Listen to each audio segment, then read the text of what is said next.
Bonjour. Tout d'abord, je voulais vous remercier d'être venu à cette journée sur la santé. Je voudrais vous souhaiter la bienvenue. Réellement, pour nous, c'est un honneur de vous avoir tous ici réunis et nous espérons que les conférences seront de votre gré. Je tenais à remercier les entités, les personnalités qui ont convoqué, qui vont participer à cette journée de santé, en commençant par notre hôte, M. Ramón de Pérez Fernández, le directeur de la Fondation Ramón Arces. Et je voulais donner la parole à M. Felipe Calvo, qui est le président de la Fondation Talita.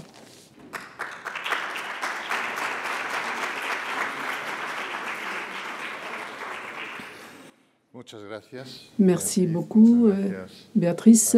Merci beaucoup à tous de votre participation. Nous sommes à Madrid, mais pas dans n'importe quel Madrid. Nous sommes à l'un des endroits qui est le plus joli pour la formation et l'enseignement avancé. Savoir cette salle de la Fondation Arces. C'est un très beau endroit qui vient d'être réhabilité. Je pense que nous pouvons tous apprécier comme il est beau.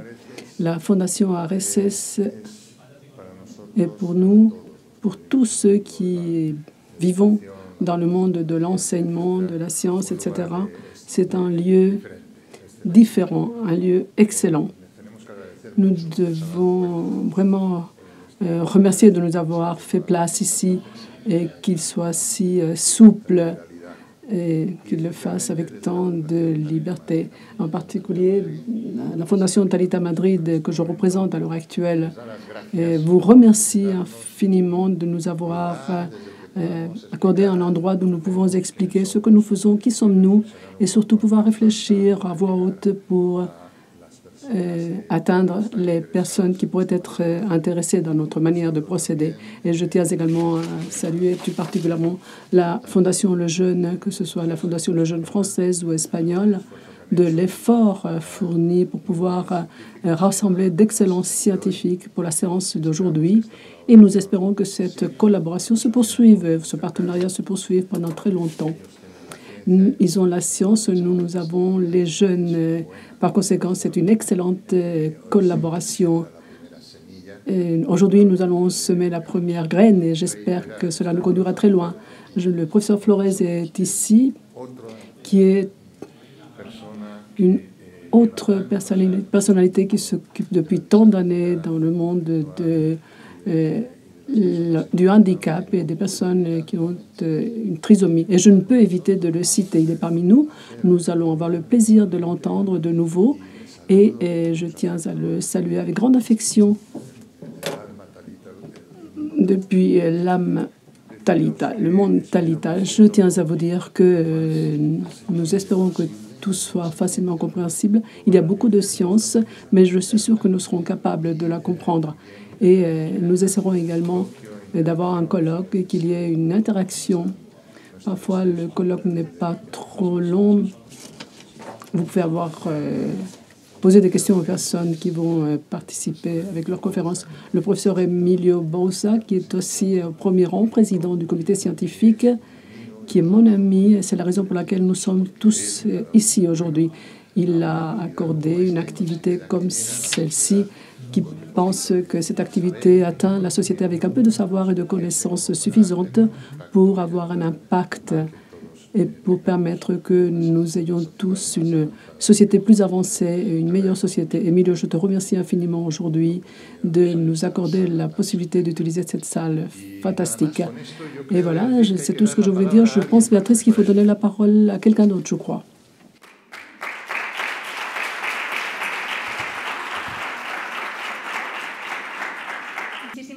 Oui, merci beaucoup, Felipe. Eh bien, effectivement, je vais céder la parole à Madame Mónica López Barahona, la docteure López Barahona, présidente de la Fondation Jérôme Lejeune à Madrid.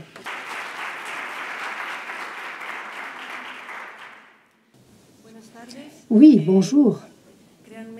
Eh bien, croyez-moi, c'est un véritable honneur que de pouvoir m'adresser à vous tous dans une action de grâce non protocolaire. Vraiment, je la ressens du fond de mon cœur. Pour nous, la Fondation Le Jeune à Madrid, cela fait peu de temps que nous sommes présents en Espagne, mais c'est un véritable privilège que de pouvoir partager avec vous cette journée de travail avec Talita dans un cadre incomparable comme celui de la Fondation Ramón Arrecees qui se trouve en plein cœur de Madrid. Et vraiment, cette fondation a su, dès le début, accueillir la science et accueillir cette science qui a un impact sur la société. C'est la raison pour laquelle, vraiment, je tiens à vous remercier d'accueillir la Fondation Le Jeune, dont l'objectif est la recherche en matière de trisomie 21 et de handicap d'origine génétique. Donc, merci de nous accueillir, d'accueillir la Fondation Le Jeune. C'est un véritable privilège. Dans cet environnement, de nombreux prix Nobel ont pris la parole, ainsi que des illustres personnages de la communauté scientifique nationale et internationale. Et sans aucun doute, prendre le relais du professeur Lejeune ici, aujourd'hui, eh bien, est un véritable plaisir. Merci, merci beaucoup. Les institutions aident à ce que les choses aillent de l'avant et ces institutions sont dirigées par des personnes. Voilà. Donc, que dire du professeur Felipe Calvo, un ami, un illustre professionnel auquel munissent l'oncologie, mais aussi la trisomie de la paire 21 en tant que président de la Fondation Talita et moi en tant que président de la Fondation Le Jeune, eh bien, nous nous sommes retrouvés. Et le jour où il m'a dit, écoute Monica, nous avons estimé que cette journée à Arrecees, on veut la faire avec la Fondation Le Jeune, eh bien vraiment, je débordais de plaisir. Parce que parler depuis cette plateforme, unir la science et la mise au service de la société et concrètement des personnes atteintes de trisomie 21, eh bien c'est fantastique.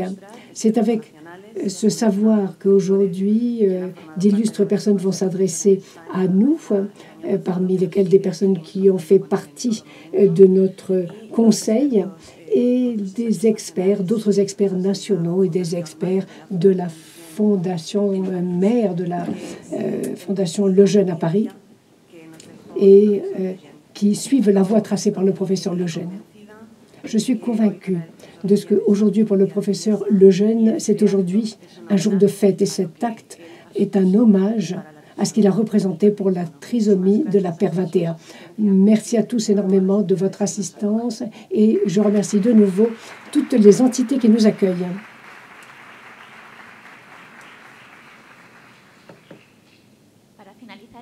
Eh bien, pour finaliser cette inauguration, nous avons la chance d'avoir parmi nous le directeur général de prise en charge des personnes atteintes de handicap. Je vais parler de M. Ignacio Remigio Gómez.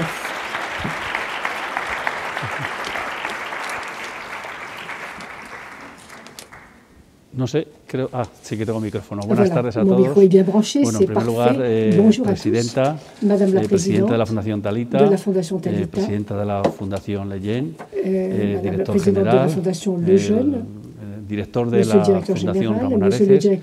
Tuve el placer de estar hace unos días también aquí en otras magníficas jornadas y la diferencia entre aquellas jornadas, sin desmerecerlas y estas, es que aquí habéis tenido casi, vamos, una convocatoria, un poder de convocatoria que es impresionante, sobre todo teniendo en cuenta que son las 3:30 de la tarde. Así que enhorabuena por lo que vais por delante. Bueno, hace pocos días me llamó bueno, pues esta buena amiga a través de un familiar suyo y amigo común que lleva con discapacidad física, que nos conocemos hace muchísimos años, y me comentó, Nacho, sería un honor para nosotros que acudierais. Digo, no solo es un honor, es mi obligación, es mi devoción y luego encantado. Además, he tenido la oportunidad de saludar a algún amigo del mundo de la discapacidad según entrábamos y para mí es un placer estar aquí en esta inauguración. El problema es que me llamó hace muy pocos días y tengo que estar a las 4:30 en otro sitio, en Pozuelo de Alarcón, también en otra actividad. Así que, pero sin embargo ya me he comprometido y hemos quedado en vernos antes del verano para poder profundizar en el trabajo de la Fundación. Así que, desde luego, tenéis claro, quiero que tengáis claro que desde la Comunidad de Madrid y en concreto desde la Consejería de Familia, Juventud y Política Social y de esta Dirección General de Atención a las Personas con Discapacidad, sois parte de esta dirección y lo vais a ser a partir de ahora seguramente mucho más. Llevo muchos años trabajando con mejor o peor fortuna en el mundo de la discapacidad, llevo 31 años en silla de ruedas, pero sin embargo 30 puedo decir trabajando en el mundo de la discapacidad, y la verdad que si hay algo que tengo profundo, vamos a decir, que creo profundamente en ello, es precisamente en el trabajo y en la labor que hacen las entidades que trabajan por y para las personas con discapacidad. Lo ha dicho la presidenta, nosotros, desde luego las personas con discapacidad, y me incluyo obviamente, necesitamos del trabajo de las entidades y de las personas que de forma desinteresada vuelcan todo su trabajo y su esfuerzo en mejorar la vida de las personas con discapacidad. La Fundación Leyen, además de la parte de investigación, que es importantísima, la parte también de atención. Sé que en Francia atendéis a unas 11.000 personas, que en España, que estáis establecidos desde la parte de investigación desde el año 2015, si no me equivoco, estáis o vais a estar a partir de ahora también atendiendo a personas. En ese camino tenéis que contar con la Comunidad de Madrid, porque como he dicho antes, aparte de nuestra obligación, es nuestra devoción. Así que muchísimas gracias y enhorabuena por este nuevo camino que vais a iniciar en la Comunidad de Madrid, y podéis contar conmigo desde el punto de vista profesional y por supuesto también desde el punto de vista personal. Muchísimas gracias.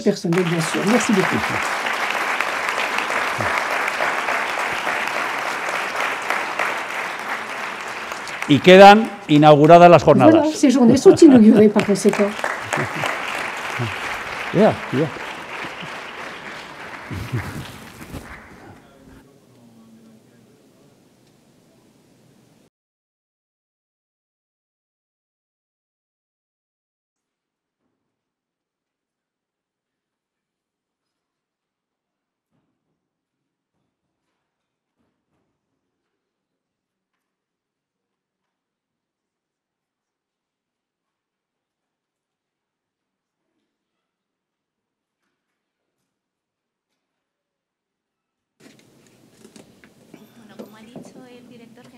Comme l'a dit le directeur général de prise en charge des personnes handicapées, cette journée est inaugurée. Eh bien, nous allons commencer maintenant la phase des présentations, des exposés. Le docteur Valti va prendre la parole en premier lieu. Il est docteur en médecine et en pédiatrie par l'Université de Paris, master en physiologie respiratoire par l'Université de Paris également. Il a mené sa carrière professionnelle comme pédiatre et à l'unité de l'hôpital Cochin, maternité royale de Paris, aussi comme chef de service des soins intensifs néonataux à l'hôpital de Sherbrooke au Québec. Actuellement, il est le directeur responsable médecin de l'expansion internationale de la Fondation Jérôme Lejeune par le biais de l'Institut Jérôme Lejeune. C'est un point de référence international dans le domaine de la physiologie respiratoire, de la ventilation fluide et de la trisomie 21. Dans le domaine de la recherche, il s'est concentré sur la biologie cellulaire, études précliniques et essais cliniques, avec énormément de publications à la clé. Dans le domaine de l'enseignement, eh bien, il peut diriger des études à l'Université René Descartes. Il a été professeur à l'Université de Sherbrooke, Québec, et à l'Université Pierre et Marie Curie de Paris. Le docteur, professeur Hervé Walti a la parole.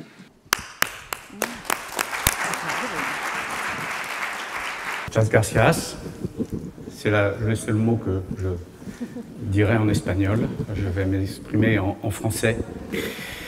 J'ai la lourde responsabilité de parler de l'approche particulière qu'on peut nommer globale ou holistique pour prendre de l'Institut Jérôme Lejeune pour prendre soin des personnes porteuses de trisomie 21.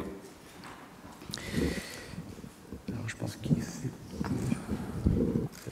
D'abord, qui sommes-nous? L'Institut Jérôme Lejeune comprend une consultation externe, mais pluridisciplinaire, mais aussi un centre de recherche clinique et biologique, le laboratoire qui s'appelle Biogel, et un centre de formation.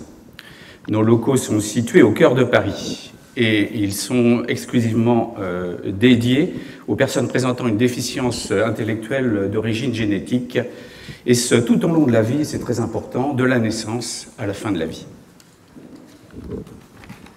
Je pense que c'est pour passer les diapositives. Non, c'est dans l'autre sens. Alors, d'où venons-nous finalement?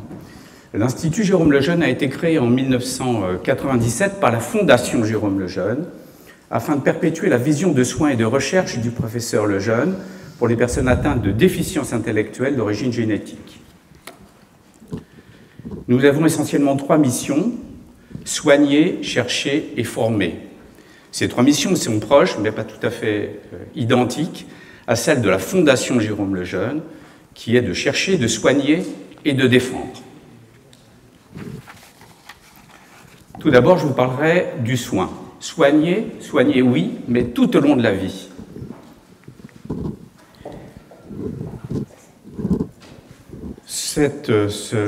Cette mission est supportée par la consultation externe pluridisciplinaire. Effectivement, nous avons à Paris une consultation externe pluridisciplinaire qui est une consultation sur rendez-vous uniquement, et nous pouvons également faire depuis récemment de la téléconsultation et de la téléexpertise. Nous suivons 11 000 patients avec une déficience intellectuelle d'origine génétique, donc depuis 1997. 80% de ces patients ont une trisomie 21. Les autres 20% ont d'autres déficiences intellectuelles d'origine génétique, comme le X fragile, le syndrome de Williams, le cri du chat, etc. Et d'autres viennent à l'Institut parce qu'ils n'ont pas encore de diagnostic. Nous réalisons 4 700 consultations par an pour 2 500 patients par an, et nous avons actuellement 45 nouveaux patients chaque mois. Ces patients viennent de toute la France, mais 35% de ces patients viennent hors Paris, région parisienne. Et donc, cela nécessite pour l'Institut de s'étendre un petit peu partout en France. Et nous avons ouvert la première antenne de l'Institut Jérôme Lejeune, qui est l'antenne nantaise, dans le ouest de la France, depuis janvier 2022.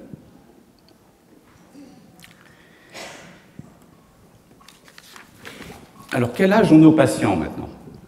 Eh bien, vous voyez, c'est à peu près un tiers, un tiers, un tiers. Nous avons un tiers des enfants qui sont des petits-enfants, 32% de moins de 8 ans, 35 ans, 40%, et les personnes plus âgées, de plus de 35 ans, 28%.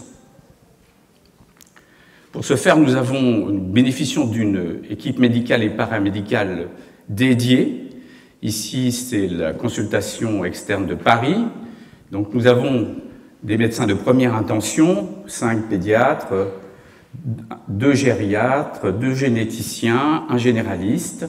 Et nous avons aussi, sur place, la possibilité de faire appel à des médecins dits de seconde intention, un neuropédiatre, un psychiatre, un neurologue et un orthopédiste. Nous avons également toute une équipe paramédicale avec des infirmières, dont une uniquement pour la recherche, une assistante sociale, 4 neuropsychologues, 2 orthopédistes, un diététicien et un psychologue. En ce qui concerne l'équipe médicale et paramédicale de Nantes, nous avons actuellement 2 gériatres, une assistante sociale et un neuropsychologue, mais cette équipe va probablement, au cours des mois et des années à venir, s'étendre. Quel type de soins maintenant apportons-nous aux personnes porteuses de trisomie 21 et d'autres types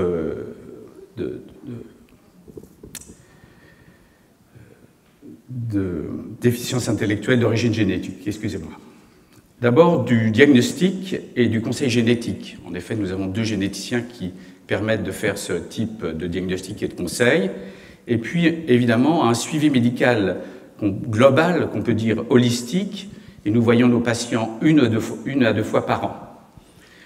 Les patients sont vus de première intention par les médecins qui peuvent être des pédiatres, des gériatres, suivant l'âge du patient et nous pouvons réaliser un bilan de santé holistique complet, donc annuel ou biannuel. Nous pouvons également, mais ce n'est pas absolument obligatoire, réaliser d'autres évaluations plus spécialisées, qu'elles soient médicales, par exemple psychiatriques, neurologiques, orthopédiques, ou paramédicales, sous la forme d'évaluations cognitives, orthophoniques, psychologiques, diététiques et ou médico-sociales. Nous réalisons également sur place des tests de laboratoire en vue du diagnostic et du suivi. Nous avons également la possibilité de proposer à nos patients 2 consultations pluridisciplinaires plus spécialisées. Une est neuropédiatrique et l'autre est dite du vieillissement. La consultation neuropédiatrique, elle comprend un neurologue pour enfants, bien entendu, des neuropsychologues, des orthophonistes et une assistante sociale. Et elle est dédiée au diagnostic et à la gestion des complications neuropsychiatriques, comme l'épilepsie, le trouble de déficit d'attention et d'hyperactivité, les troubles du comportement varié et l'autisme. Quant à la consultation pluridisciplinaire spécialisée vieillissement, elle comprend un gériatre, un neuropsychologue, un orthophoniste, une assistante sociale.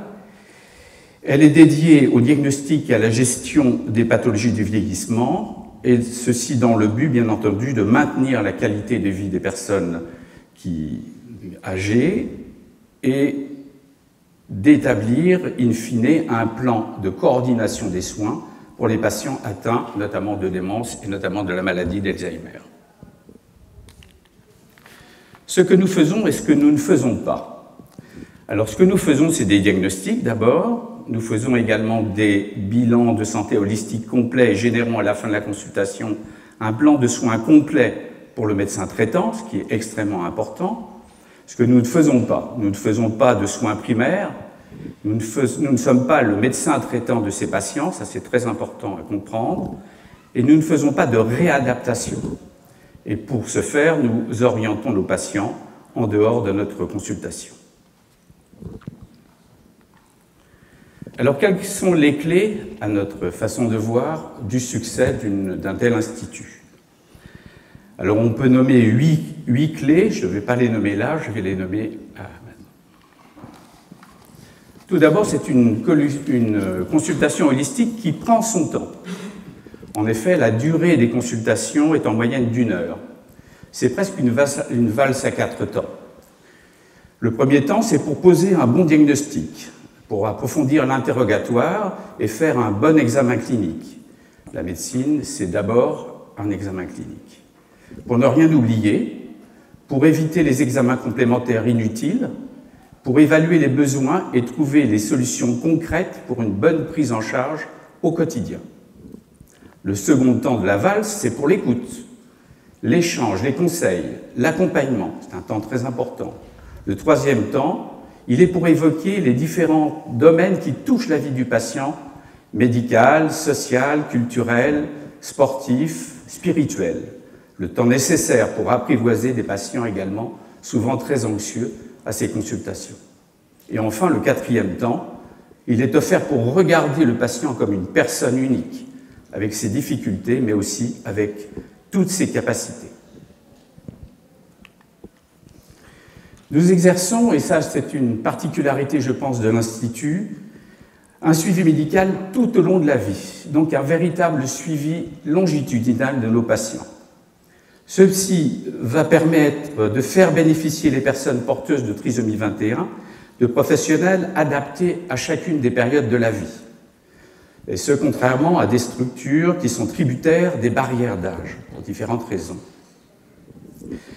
Ça nous permet également d'offrir un accompagnement des personnes aux étapes charnières de leur vie, telles que l'entrée à l'école primaire, l'adolescence, les relations affectives, l'entrée dans l'âge adulte, le départ en retraite et le vieillissement. Et ça nous permet ainsi d'avoir une connaissance globale des personnes et de leurs syndromes. Le pédiatre sait ce que deviennent les enfants qu'il a suivis. Le gériatre connaît toute l'histoire de la personne qu'il a accueillie. Et ça nous semble un point extrêmement important et qu'apporte l'Institut. Pour ce continuum de soins, il est très important d'avoir un seul et même dossier patient informatisé. Donc un seul et même dossier patient informatisé accompagne le patient et le suit tout au long de sa vie et de ses déplacements dans le cadre d'un réseau de soins national, par exemple, entre Paris et Nantes, et ou à l'international. Du pédiatre au gériatre, à travers des années qui ont passé et du changement de spécialité, c'est le même dossier, enrichi et complété, qui est transmis. C'est un point extrêmement important.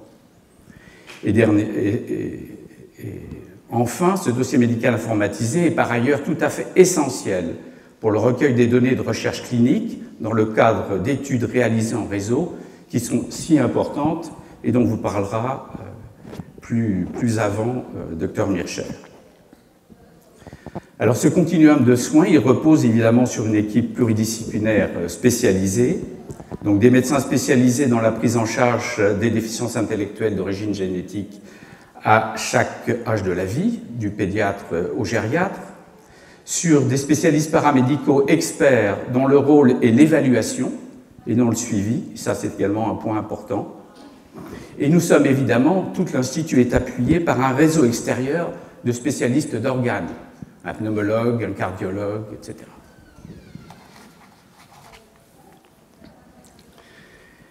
Il faut par ailleurs souligner l'importance de la gestion des patients en équipe. Ça, c'est également.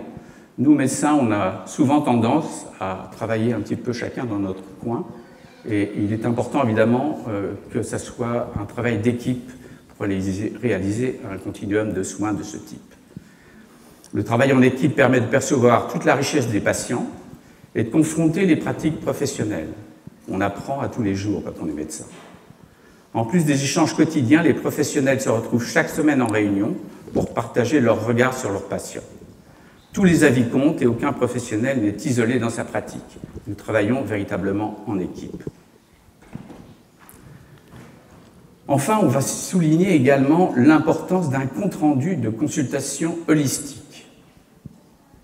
La qualité du compte-rendu généré en fin de consultation est d'une importance absolument fondamentale pour le continuum de soins du patient, entre le médecin spécialisé de l'Institut et le médecin traitant du patient, et les autres intervenants du patient, qui soient paramédicaux et ou spécialistes d'organes, par exemple.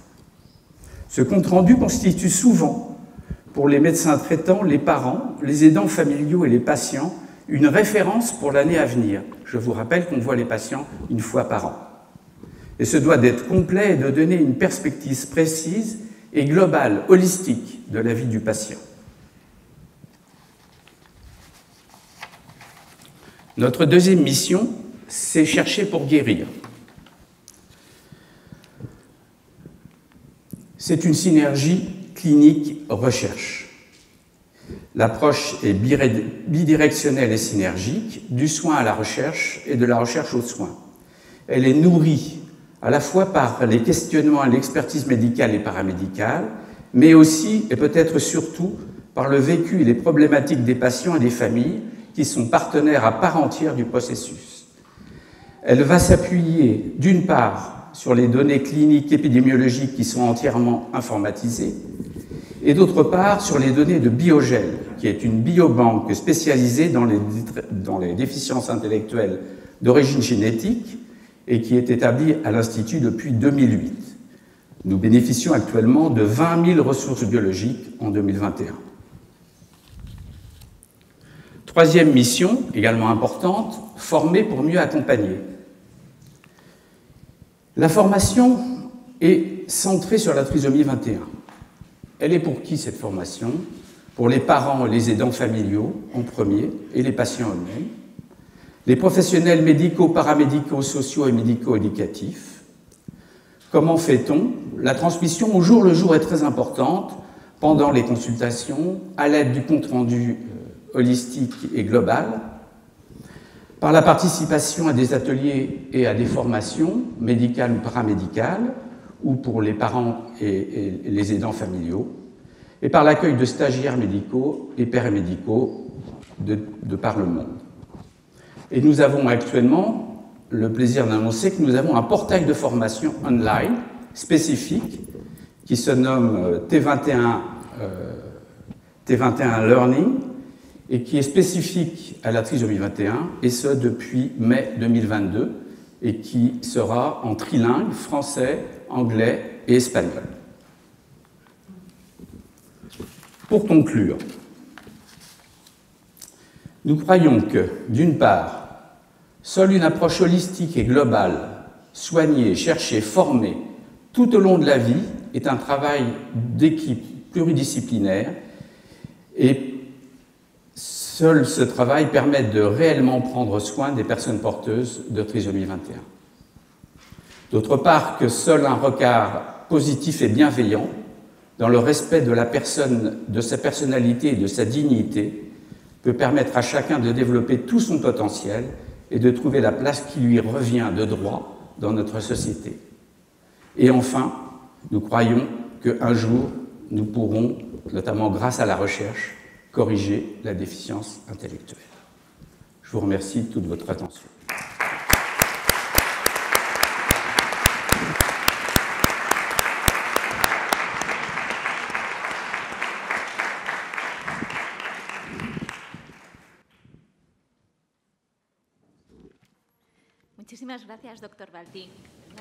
Merci beaucoup, Dr. Valdis. C'est vraiment impressionnant la façon de procéder de l'Institut Le Jeune. Et maintenant, on va prendre la parole Dr. Clotilde Mircher.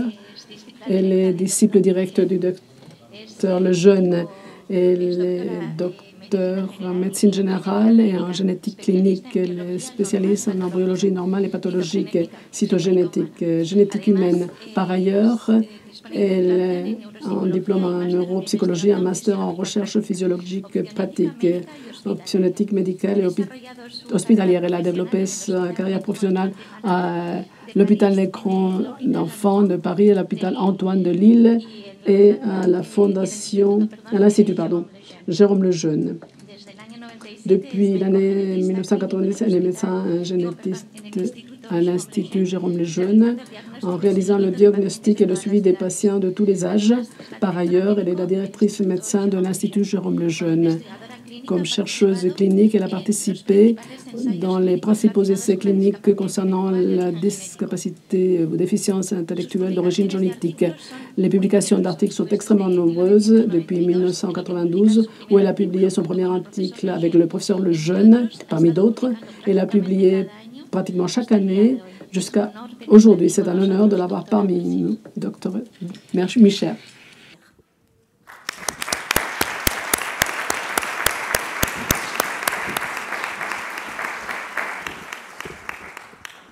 Buenas tardes.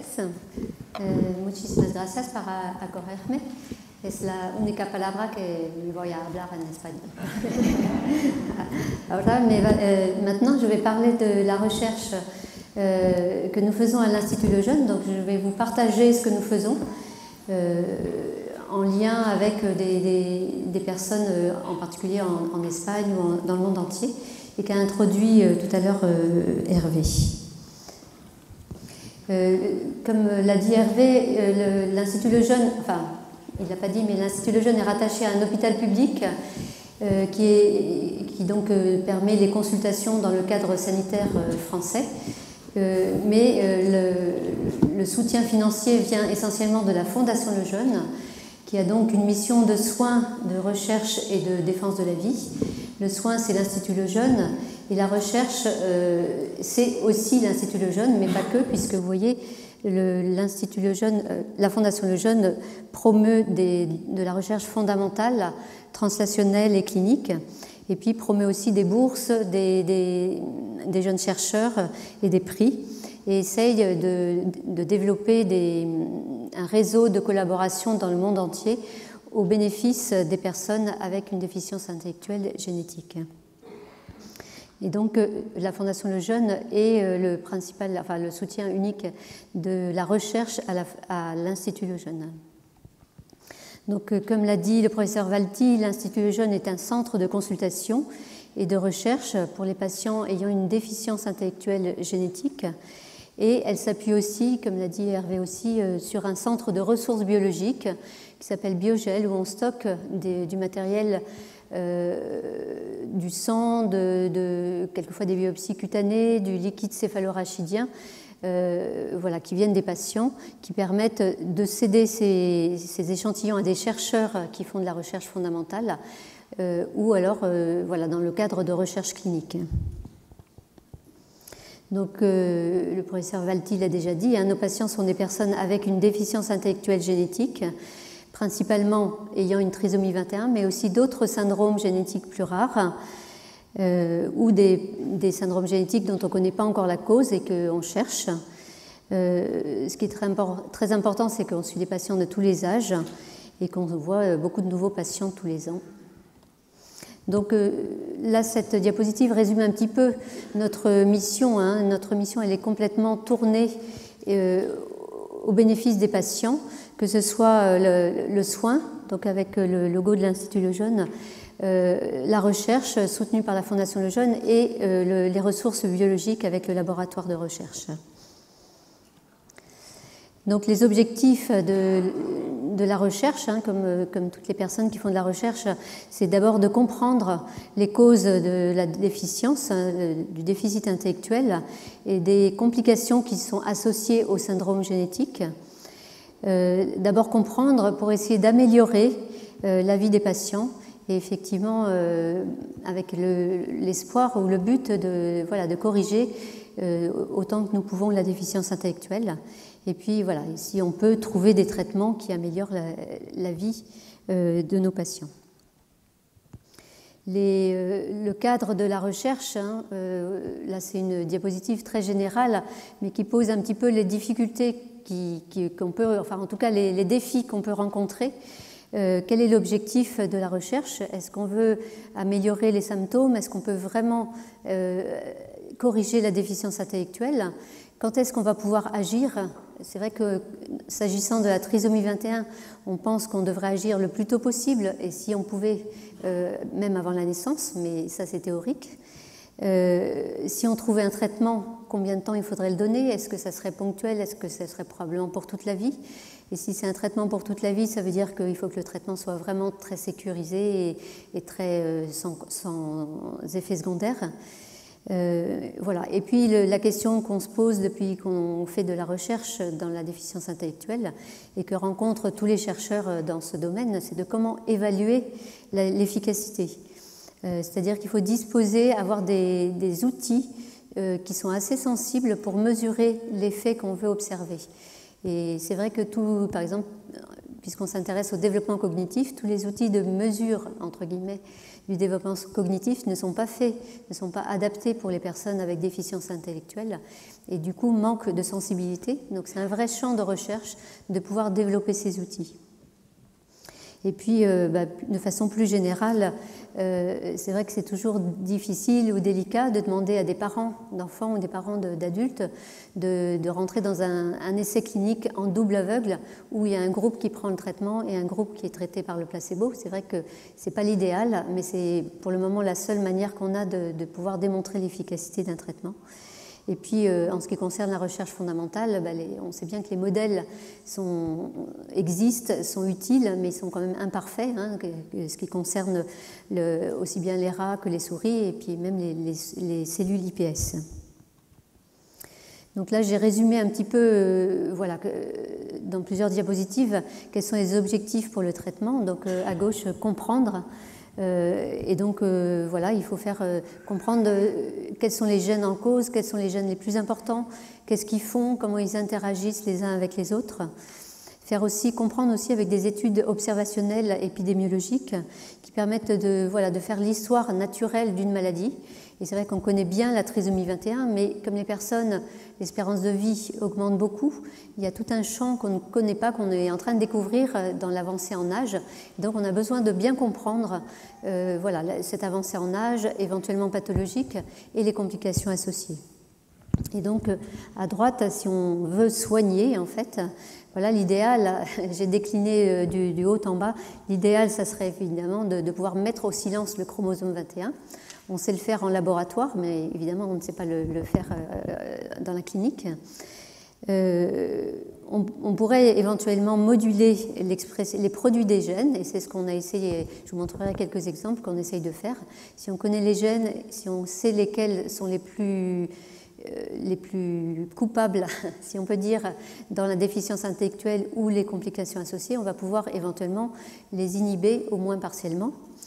On peut aussi, si on aller voir un peu plus bas, on part du gène à la protéine et on regarde au niveau du cerveau qu'est-ce qui se passe, et on voit qu'il y a des dérégulations neurobiologiques qui font intervenir plusieurs neurotransmetteurs, et peut-être que c'est plus simple d'agir au niveau neurobiologique parce qu'on va s'affranchir de toute la partie génétique qui est assez compliquée et on va agir sur une conséquence au niveau du cerveau. Et puis évidemment, ce qu'on fait déjà, c'est tout ce qui est attrait à la prévention et au traitement des complications qui vont aggraver la déficience intellectuelle et qui là est en partie à notre portée. Voilà, donc là c'est une autre diapositive qui montre sous une autre forme les objectifs. Est-ce qu'on est capable de freiner les gènes qui sont surexprimés ou freiner l'expression d'une protéine surexprimée? Est-ce qu'on va pouvoir moduler la neurotransmission avec les neuromédiateurs GABA ou NMDA ou autres? Ou est-ce qu'on va agir, et d'ailleurs on agit actuellement sur les symptômes ou les complications qui aggravent la déficience intellectuelle? Voilà, là c'est une diapositive que j'ai empruntée à ma collègue, le docteur Ciottavalti, qui a résumé les cibles neurologiques et génétiques, neurobiologiques et génétiques potentielles du cerveau, de gènes qui agissent au niveau du cerveau et qui sont surexprimés dans la trisomie 21 et qui vont causer soit une perte de neurones, soit une atteinte de la prolifération ou de la maturation cellulaire, soit des pathologies dégénératives, soit une anomalie du stress oxydant qui va entraîner peut-être une mort cellulaire ou augmenter la neuroinflammation. Et donc en fait ça résume un petit peu, ça ne résume pas tout évidemment, mais ça donne une idée un petit peu actuelle. D'abord des cibles, et vous voyez que le gène DIRC1A est la cible principale, et c'est un gène qui est sur le chromosome 21 et qui est surexprimé, mais il y a d'autres gènes qui peuvent être des cibles de traitement, mais vous voyez aussi que c'est assez complexe, et que c'est des gènes qui interviennent aussi ailleurs, et qui sont des gènes, en particulier DIRC1A, qui est un gène qui est finement régulé, et qui est surexprimé dans la trisomie 21, mais qui est aussi sous-exprimé dans d'autres maladies. Donc sa sous-expression entraîne aussi d'autres maladies. Donc si c'est une cible, il faut arriver à la moduler, à moduler son expression de façon assez précise. Voilà. Ce qui est à notre portée actuellement, c'est d'agir sur les symptômes et les complications qui aggravent la déficience intellectuelle, les troubles du langage et tout ce qui réduit l'autonomie. Qui résume un petit peu tout ce qui va gêner une personne avec une déficience, une trisomie 21. C'est vraiment la cible qu'on voudrait améliorer, parce que la déficience intellectuelle, mais aussi les troubles du langage et la perte d'autonomie qui vont ensemble. Et voilà, j'ai un petit peu résumé tous les symptômes qui peuvent survenir, toutes les complications qui peuvent survenir dans la trisomie 21 et qui peuvent vraiment aggraver la déficience intellectuelle. Et donc aussi bien l'épilepsie que les troubles du sommeil, que les troubles sensoriels de la vue ou de l'audition, les troubles du langage, du comportement, tout ça c'est des choses qui vont aggraver de façon quelquefois dramatique la déficience intellectuelle et sur lequel on va pouvoir agir. Je ne l'ai pas développé par la suite, mais par exemple un type d'épilepsie qui survient chez les petits enfants trisomiques 21 et qui est tout à fait accessible au traitement, c'est le syndrome de West. Si on ne le traite pas, l'enfant va avoir une déficience beaucoup plus importante, beaucoup plus sévère, alors que si on le traite, il va pouvoir avoir son développement comme un autre enfant, comme un enfant trisomique 21, mais sans avoir cette aggravation due à une épilepsie qu'on aurait tardé à traiter. Voilà, donc la recherche, hein, c'est voilà, le soin et la prévention. Je ne vais pas parler de tout ce qui est rééducation, mais c'est évidemment très important. Ce n'est pas du tout mon domaine, donc je ne vais pas du tout en parler, mais c'est très important, bien sûr, hein, de développer toutes les méthodes de rééducation, en particulier la communication, le langage, la communication augmentée, qui va pouvoir permettre de pallier les défauts de langage et permettre à la personne de mieux communiquer, de mieux apprendre. Et donc, c'est vraiment aussi dans le champ de la recherche. Mais voilà, c'est pas dans le actuellement, nous ne faisons pas de recherche dans ce domaine. Hein. Mais c'est bien sûr à ne pas oublier.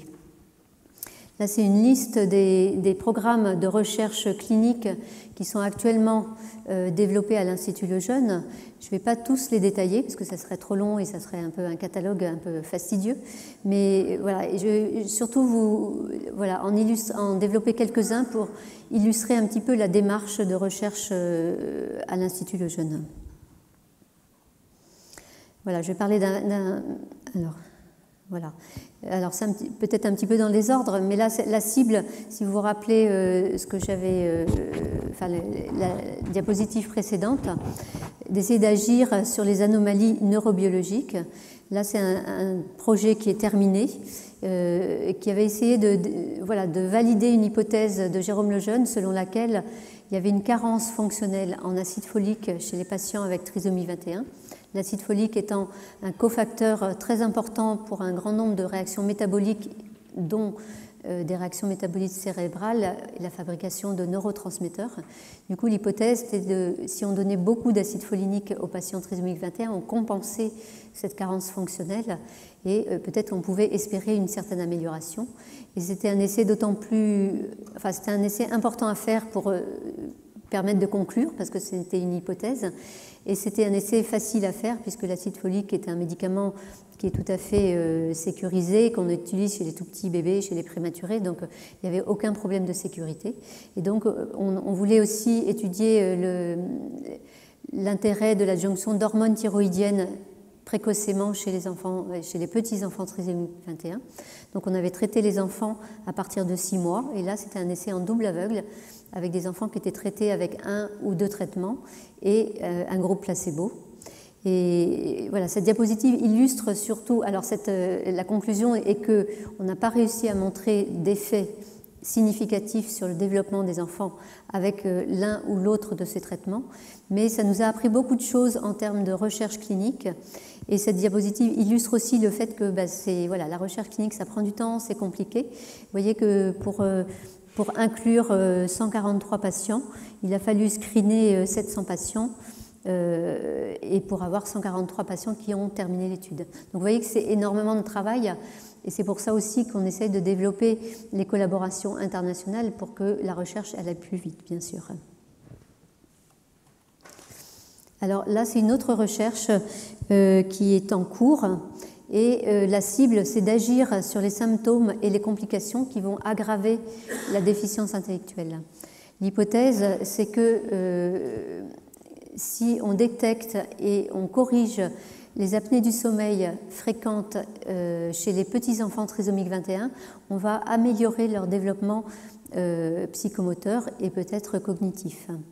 Donc c'est une étude qui est en cours et qui a inclus, donc elle est faite à l'Institut Jérôme Lejeune en partenariat avec l'hôpital Necker à Paris, et on a inclus 80 enfants, un groupe d'enfants qu'on a vu à partir de 6 mois et jusqu'à 3 ans et qui ont eu une étude du sommeil tous les 6 mois, donc de 6 mois à 3 ans, et puis un groupe qu'on a vu à l'âge de 3 ans qui avait eu une prise en charge classique et qui n'avait pas eu de détection précoce des apnées du sommeil. Et on a fait à la fin de l'étude, donc quand les enfants avaient 3 ans, on a fait un test de développement psychomoteur chez les enfants du groupe suivis précocement et chez les enfants suivis à 3 ans. Et donc là, je ne peux pas vous donner les résultats parce que les résultats ne sont pas du tout encore analysés. On a terminé les inclusions et on espère pouvoir publier les résultats à la fin de l'année. Et on va continuer aussi cette étude jusqu'à l'âge de 5 ans parce qu'on pense que il y a un certain nombre de papiers qui nous font penser que d'abord les apnées du sommeil sont fréquentes et méritent d'être dépistées et traitées chez les petits-enfants, et que peut-être le bénéfice va être sur le développement psychomoteur. C'est évident que si un enfant ne dort pas bien, il va se développer moins bien, il va être moins tonique, mais il y a aussi une hypothèse que ça va peut-être améliorer un petit peu la qualité du langage. Et donc on continue cette étude jusqu'à l'âge de 5 ans, donc là c'est une étude qui ne va pas être terminée tout de suite, et sur laquelle on va se centrer sur l'étude du langage. Donc voilà, là on part et là ça illustre beaucoup, je trouve, le lien entre la recherche et la clinique, puisque cette recherche, elle a été initiée par des cliniciens à la fois à l'Institut Lejeune, donc par le docteur Ravel, qui était le chef de la consultation juste avant moi, pédiatre, et qui avait observé que des enfants se développaient beaucoup moins bien que les autres, qu'ils étaient très hypotoniques, et il se demandait si vraiment s'il n'y avait pas des apnées du sommeil. Et d'un autre côté, à l'hôpital Necker Enfants Malades, une pneumopédiatre aussi très motivée dans ce domaine, qui s'est posé la même question, et donc on a mis nos forces ensemble, et grâce à cette synergie, on a réussi. Et puis c'est un projet qui est très, on peut dire très joli d'une certaine manière, parce qu'il y a un vrai bénéfice pour les patients qui vont avoir des études du sommeil et qu'on va traiter, parce qu'évidemment on ne fait pas que dépister. S'ils ont des apnées du sommeil, on les confie aux médecins ORL pour éventuellement faire des opérations ORL pour leur permettre de mieux respirer et de mieux se développer. Donc là c'est un peu notre enfant chéri, notre protocole chéri, parce qu'il a toutes les qualités, puisqu'il n'y a pas de double aveugle, il n'y a aucun danger pour les enfants, et il y a un bénéfice direct pour les enfants. Donc évidemment, tous les protocoles ne sont pas de ce niveau, n'ont pas toutes ces qualités, mais en tout cas, c'est le but recherché. Là, c'est un autre protocole qui s'intéresse aussi au sommeil et aux échanges gazeux nocturnes pendant le sommeil. Et c'est un protocole qui, lui, a été initié par un autre hôpital pédiatrique de Paris, qui avait observé que quand les enfants trisomiques étaient hospitalisés en pneumologie, leur gazométrie n'était pas aussi comparable à celle d'autres enfants non trisomiques. Et donc ils ont voulu avoir une étude un peu plus systématique chez les enfants trisomiques pour avoir une sorte de standard. Voilà. Donc là aussi c'est intéressant parce que c'est une étude qui vient de collègues qui sont pas du tout de l'Institut Lejeune, mais qui ont observé quelque chose et qui donc initient une recherche pour essayer de faire avancer et la compréhension et la prise en charge des enfants. Donc là, on a inclus 47 enfants de 4 à 16 ans. L'essai est terminé et là aussi, je vous laisse un peu sur votre faim parce que là, on n'a toujours pas les résultats non plus, en fait. Mais dès qu'on les aura, on les publiera, bien sûr. Voilà. Là, c'est un autre type de recherche. C'est une recherche où probablement il y a l'Espagne qui collabore. C'est un projet multicentrique européen. C'est un consortium européen qui s'appuie sur des fonds européens. Et donc il y a 3 pays qui participent, donc la France, l'Espagne et puis le Royaume-Uni. Et l'hypothèse est que les facteurs environnementaux, le style de vie, la nourriture, le sommeil, l'activité physique, la réponse au stress, unis aux facteurs génétiques, peuvent expliquer en partie la variabilité d'expression des troubles d'une personne à une autre, puisque comme on sait, en fait, il y a une grande variabilité d'expression de la trisomie 21. Donc l'objectif, c'est d'étudier l'impact de ces facteurs pour le développement des personnes, pour comprendre ces relations entre les facteurs environnementaux, le style de vie et aussi les facteurs génétiques. Et donc les patients viennent une seule fois, on fait une visite médicale, un bilan, une étude neuropsychologique, un bilan biologique un peu complet, et puis les patients remplissent beaucoup de questionnaires sur leur style de vie, sur leur activité physique, sur leur nourriture. Voilà, donc il y aura 300 personnes qui vont être incluses entre 12 et 45 ans, et nous devons inclure 100 patients, donc on avance tout doucement. Mais ce qui est intéressant dans ce programme, c'est que c'est un programme non pas thérapeutique, mais pour comprendre, et avec le but, à l'avenir, si on comprend mieux si certaines personnes sont à risque, par exemple, de développer une obésité ou une réponse au stress anormale, de pouvoir mieux les accompagner de façon plus personnalisée et plus adaptée. Voilà, et puis voilà un projet aussi qui n'est pas encore commencé, mais qui va probablement se développer et probablement de façon aussi internationale, qui est développé par une société française pharmaceutique qui s'appelle Aelis Pharma et qui est financé aussi par l'Union européenne et qui vise directement le déficit cognitif de la trisomie 21. Et donc, c'est une nouvelle molécule. Donc, quand on parle de nouvelle molécule, évidemment, on prend beaucoup de précautions pour déjà savoir si cette molécule, d'abord, elle est active. Donc, on étudie cette molécule sur des modèles souris, sur des modèles animaux, sur des modèles cellulaires. Et après, on passe à l'homme, chez des volontaires sains, et ensuite chez des personnes avec trisomie 21. Et comme c'est une nouvelle molécule, on commence toujours par des adultes, et ensuite on descend dans l'âge, en fait. Donc c'est une nouvelle classe pharmaceutique. Donc ce projet auquel on va participer est au tout début, puisque voilà, c'est une nouvelle classe pharmaceutique. Et on en est pour le moment aux premières études. Il y a eu déjà des études de toxicologie chez les animaux, et on en est aux premières études de sécurité et de tolérance chez des sujets en bonne santé. Voilà, donc ça c'était des projets qui concernaient plutôt des enfants ou des jeunes adultes. Et maintenant, je vais vous parler un petit peu, j'espère que je ne dépasse pas trop mon temps, je vais vous parler de ce qui est développé pour les personnes plus âgées, puisque, comme vous l'a dit le professeur Valti, dans notre nous suivons des personnes de tous les âges et jusqu'à un âge avancé. Et puisque moi, j'ai commencé il y a déjà 25 ans à travailler dans l'Institut Lejeune, et je vois que l'espérance de vie, elle augmente beaucoup plus vite que pour la population générale.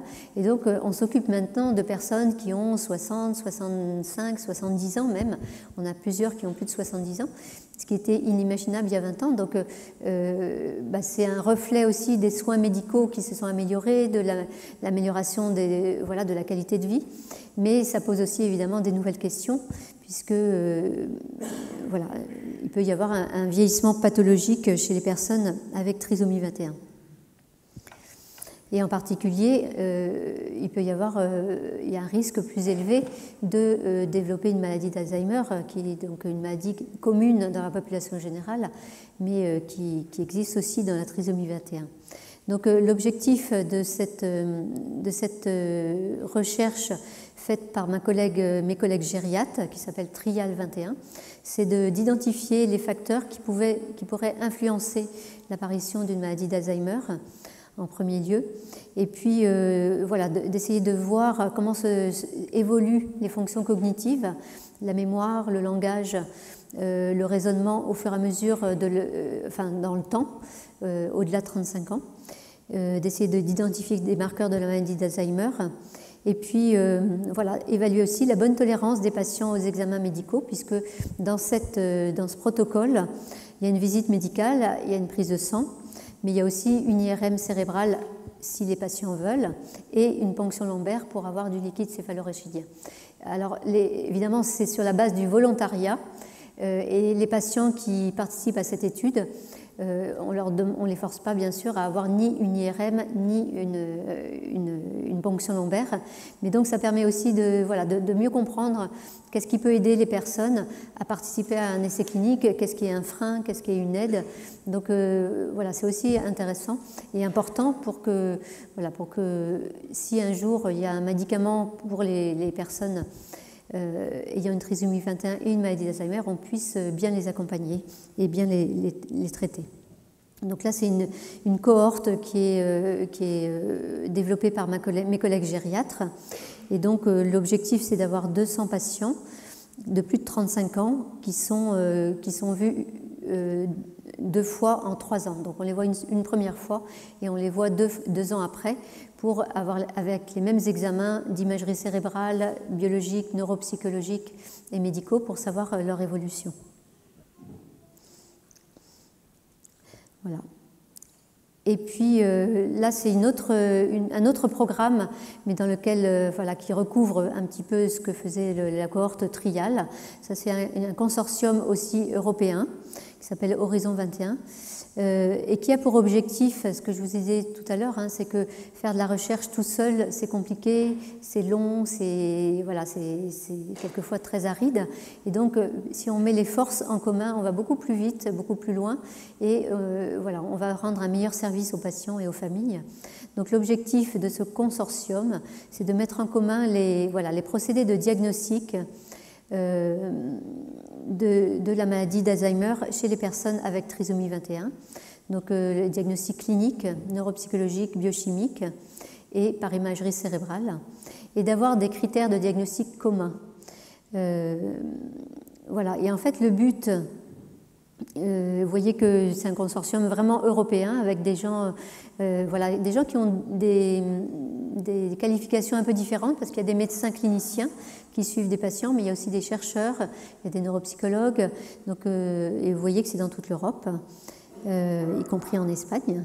Et donc le but, c'est qu'on espère un jour, comme pour la population générale, qu'un jour arrivera sur le marché un médicament pour la maladie d'Alzheimer qui sera efficace pour la maladie d'Alzheimer, et on espère que nos patients pourront en bénéficier et pourront participer à un essai clinique de grande envergure qui pourra permettre de répondre assez rapidement et de façon plus rigoureuse, parce que vous savez qu'un essai clinique, quand il y a un plus grand nombre de patients, on a plus de données, on est plus capable de répondre à la question, et donc de répondre rapidement à la question de savoir si ce médicament est efficace.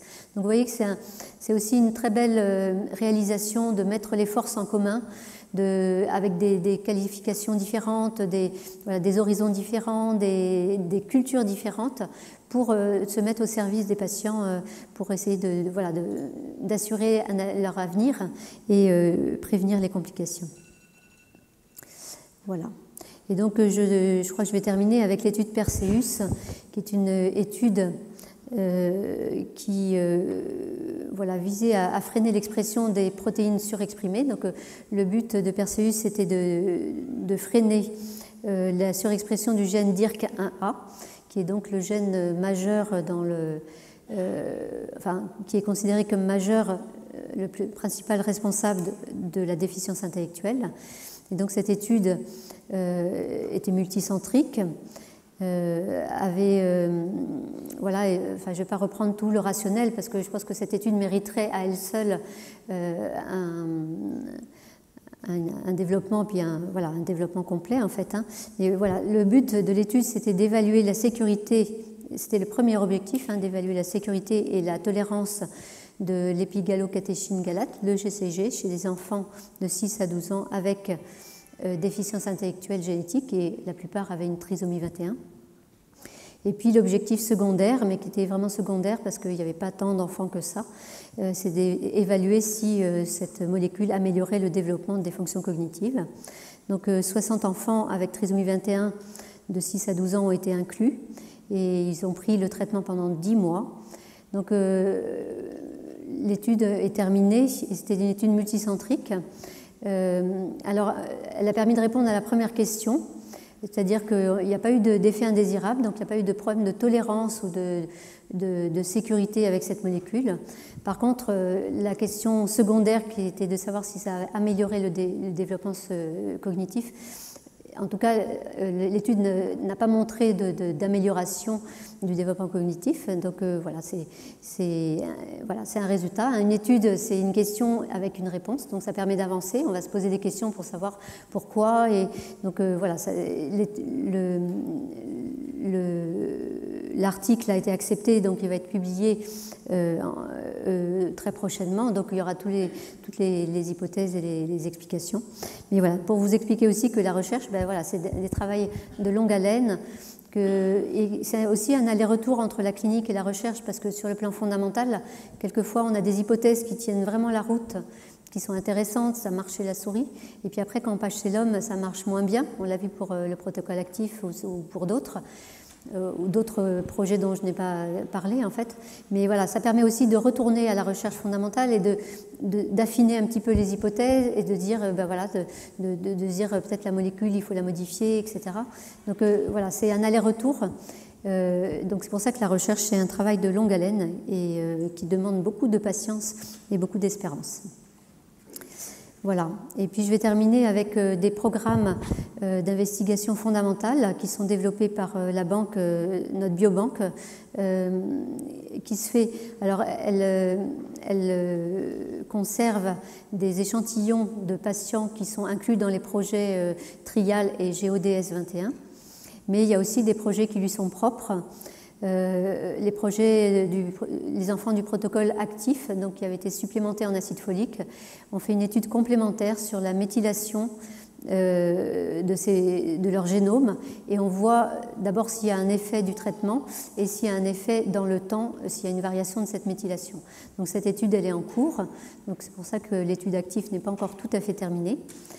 On s'intéresse aussi au gène CBS, qui est le gène qui code pour la cystathiotine bêta-synthase, qui était une cible identifiée par Jérôme Lejeune donc il y a beaucoup d'années et qui a été reprise plus récemment par le professeur Camoun et par un chercheur qui est actuellement à Zurich, le professeur Xabo Xaba, et donc qui est en train d'étudier cette molécule, essayer de trouver un médicament parce qu'on pense que c'est aussi une bonne cible thérapeutique, et donc le Biogel collabore en donnant des échantillons. On étudie aussi le gène d'IRCA dans une population adulte avec des chercheurs parisiens qui s'y intéressent. Et puis voilà, des recherches un peu plus périphériques en fait, sur le cancer du sein dans la trisomie 21. Et là, je saurais pas, il ne faudra pas me poser des questions là-dessus parce que je ne saurais pas vous développer tous les résultats, mais en tout cas, voilà, on sait que les femmes avec trisomie 21 ont moins de cancer du sein que les femmes sans trisomie 21. On ne sait pas pourquoi. Et du coup, il y a eu cette étude génétique qui a été faite à partir des échantillons du CRB Biogel. Voilà, et qui donne des résultats qui peuvent être intéressants pour les chercheurs qui s'intéressent au cancer. Et voilà, et je vous remercie beaucoup pour votre attention. Je crois que j'ai dépassé mon temps.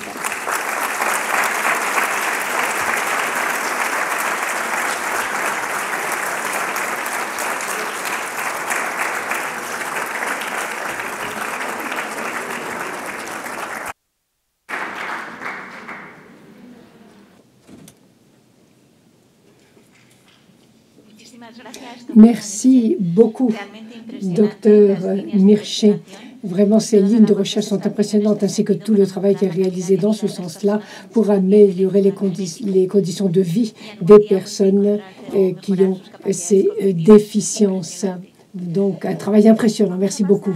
Nous allons passer maintenant la parole à la docteure Pilar Garcia. Pilar Garcia est docteur en médecine et chirurgie, spécialisée en pédiatrie.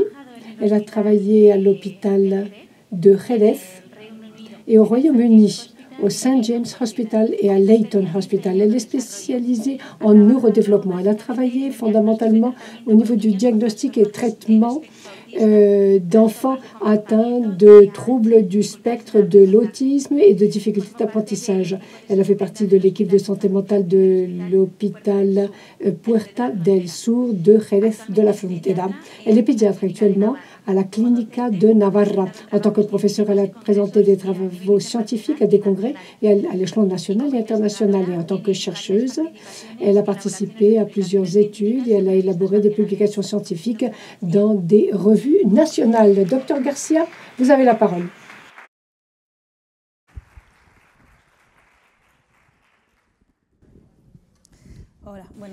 Bonjour à tous. Merci beaucoup de m'avoir invité à participer à ces journées. Je vais vous parler d'un trouble qui peut sembler au début un petit peu bizarre chez des personnes atteintes de trisomie 21, mais vous allez voir que c'est assez fréquent. Les objectifs de cette séance sont les suivants. Savoir quels sont les signes d'alerte qui peuvent nous faire soupçonner que l'enfant, parce qu'en général ce sont des enfants, quoique pas toujours, donc qu'il y a un trouble du spectre de l'autisme, comment réaliser le diagnostic et comment nous allons intervenir. Il est important, comme je vous le disais tout à l'heure, au niveau de la population générale, le TSA, le trouble du spectre de l'autisme, a une incidence de 1,7% dans la population générale. Mais par contre, cette incidence est de 16% chez les personnes atteintes de trisomie 21. C'est quand même une forte différence. Alors, le spectre est vaste. Nous avons des enfants qui sont, disons, au niveau les plus bas du spectre et d'autres qui sont au niveau les plus élevés. Mais enfin, c'est une incidence très élevée dont il faut tenir compte. Ensuite, le fait de ne pas le savoir fait que l'âge moyen au diagnostic soit plus tardif que dans la population générale. Population générale de 2 à 4 ans, et âge moyen du diagnostic, tandis que pour la trisomie 21, il faut attendre 8, 9 ou même plus tard, ou même jamais, pour établir un diagnostic. Et très souvent, les parents remarquent quelque chose à partir de 4-5 ans. Mais voilà, il y a un manque de connaissances. Bon, de moins en moins, fort heureusement, mais les professeurs, les personnes qui travaillent dans le monde de la santé ne donnent pas tellement d'importance à ce trouble. Donc, tout cela a toute une série de conséquences. Si on ne peut pas commencer une intervention appropriée avant, c'est l'enfant qui en pâtira les conséquences.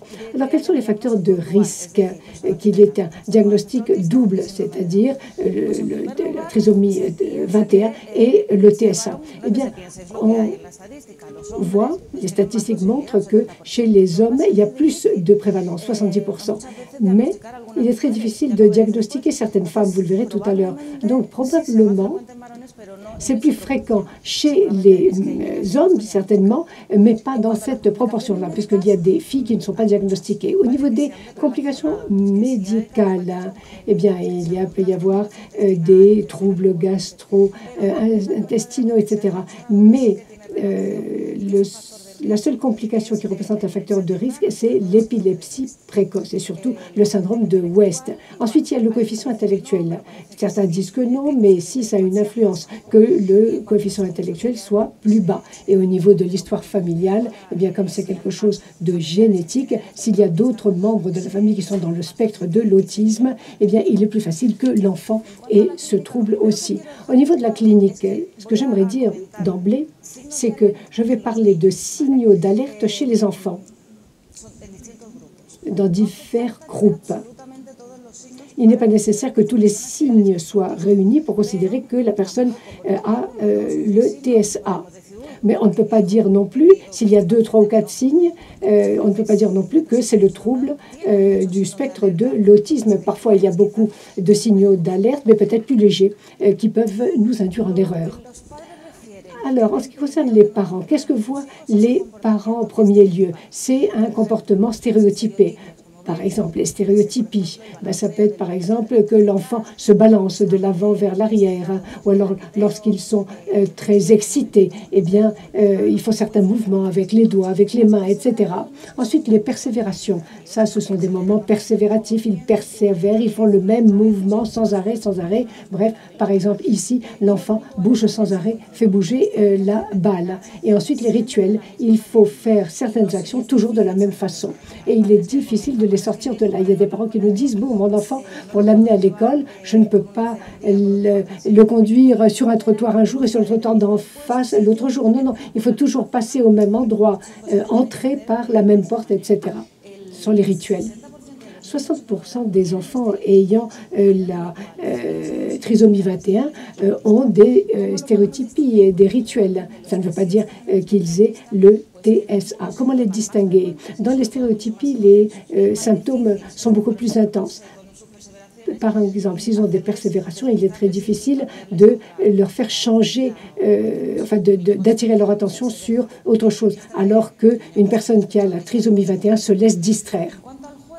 Pour ce qui est du jeu, ici, sur cette photo, nous avons 2 caractéristiques de la personne qui souffre de TSA et de T21. Aligner les jouets.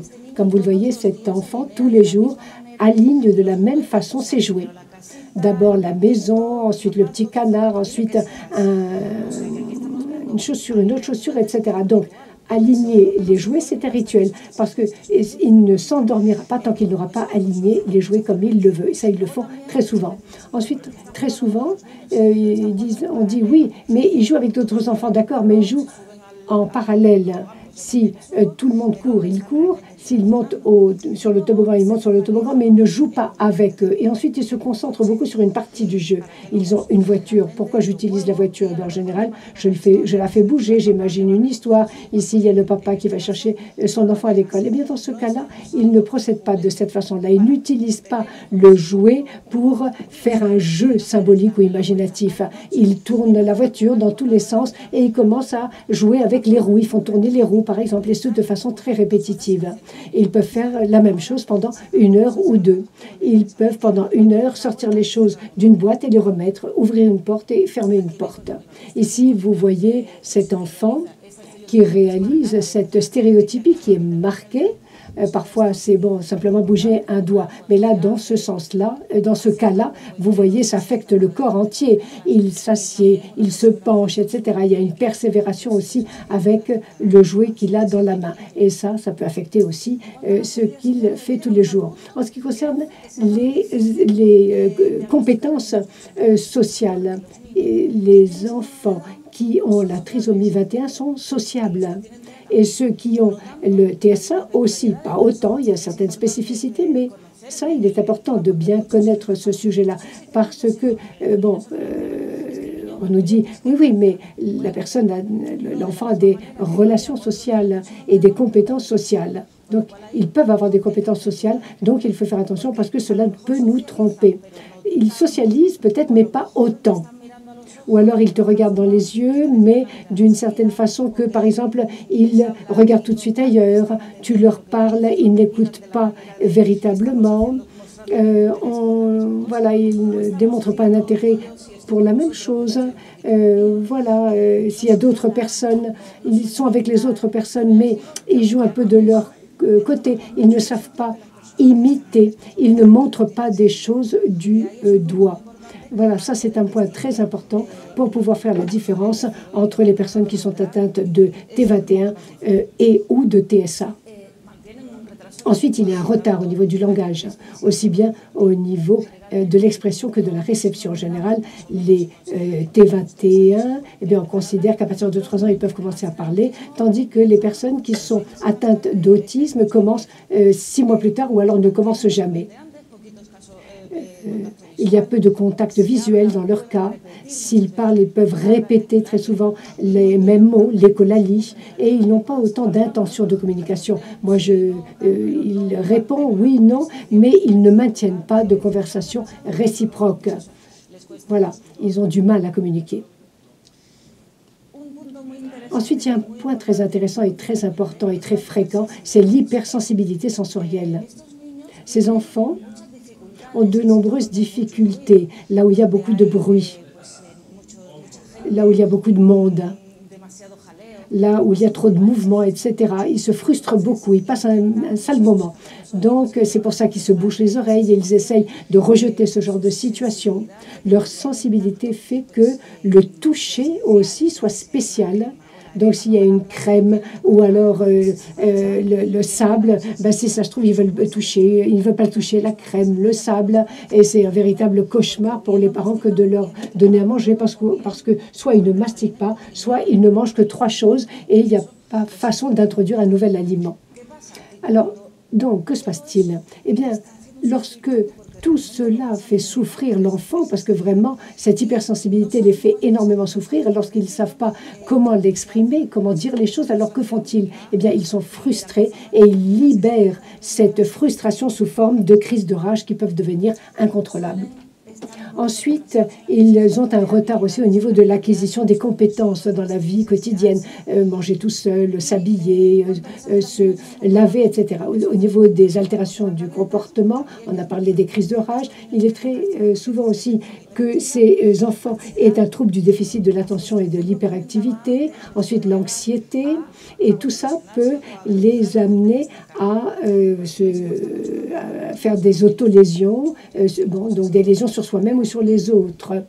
Ensuite, ils ont beaucoup de mal à s'endormir et à rester endormis. Et c'est vraiment, c'est l'histoire interminable, là, parce que si je ne dors pas bien, eh bien, le lendemain, je serai plus irritable, je serai plus fâchée, j'apprendrai moins bien, et donc les choses deviennent de plus en plus difficiles. chez un tiers des patients, il y a une régression au niveau des progrès. C'est-à-dire, ils sont arrivés à acquérir une certaine compétence, mais ils les perdent. Ils peuvent perdre du vocabulaire. Auparavant, ils disaient certains mots, ils ne le disent plus. Avant, ils gesticulaient, ils ne le font plus. Ils mangeaient seuls et ils ne mangent plus seuls. Bref, tout cela, dans les enfants atteints de TSA, se produit entre 2 ou 3 ans. Mais chez les enfants atteints de trisomie 21, on voit apparaître cela entre 4 et 5 ans.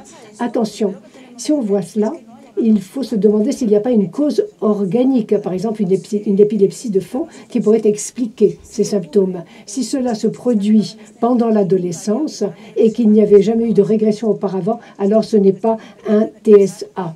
On peut penser que c'est plutôt un trouble de l'anxiété ou de la dépression.